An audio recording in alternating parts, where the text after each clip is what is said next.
ओम भूर्भुवस्वरों शिवाय नमस्ते। कल्पतरु आर्य समाज।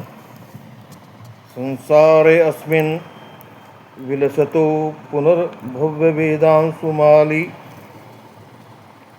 ओम पश्य देवस्य काव्यं न ममार्यति न जीयति।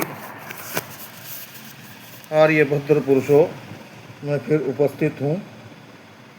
आर्य सत्यपाल विमल नैष्टिक, परम दयालु वेदपति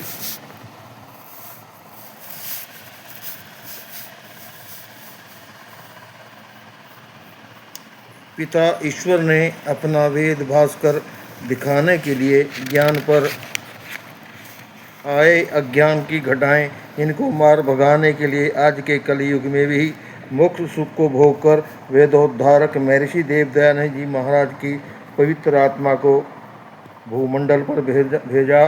वेदोद्धार के लिए पवित्र आत्मा महर्षि दयानंद को ये दायित्व सौंपा कि वह इस कल्पतरु को अपने वेद प्रचार के द्वारा, अपने त्याग और तपस्या के द्वारा अपना बलिदान का जल चढ़ाएं, इसको पवित्र करें।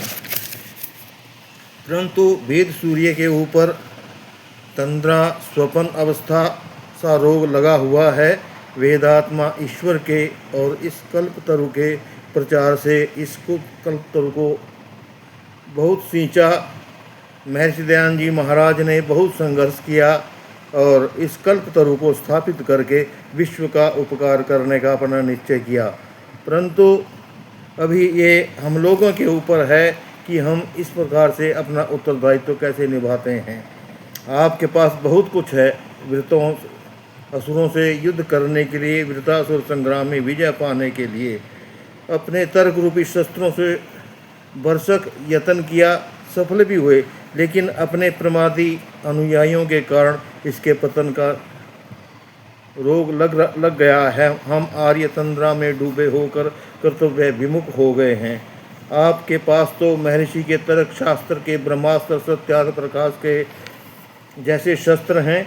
उन असुरों को आप जैसे मेघ जो है सूर्य मेघ को अपनी ज्योति से, अपनी प्रकाश से, अपनी ऊर्जा से भगा देता है, जैसे वायु मेघों को तितर बितर कर देता है, आप अपने प्रहारों के द्वारा असुरों को सारे के सारे इनके अंधकारमय स्वराज्य को भगा सकते हैं। अखिल भूमंडल आपकी ओर निहार रहा है।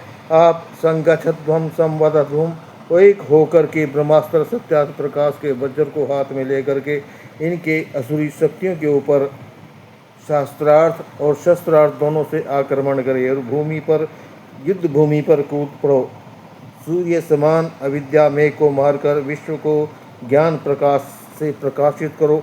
आर्य समाज ऐसा कल्पतरु है जिसकी कल्पना महर्षि महाराज ने की थी कि यावत सृष्टि है तब तक आर्य समाज रहेगा, परंतु कुछ और विपरीत हो रही है। आप इसको ईक्षण करो, विचार करो, विलक्षणता से सोचो और इसका उद्धार करो। मैं तो आपको निवेदन ही कर सकता हूँ। इत्योम सम भगवान करे हमारे इस कल्पतरु को, जिसका कि महर्षि ने स्थापित किया था, सृष्टि पर्यंत ये अमर रहे और हम इसकी ज्योति में अपने आप को वेद ज्ञान से प्रकाशित करते रहें। सभी आर्य भद्र पुरुषों को आर्य सत्यपाल विमल की नमस्ते।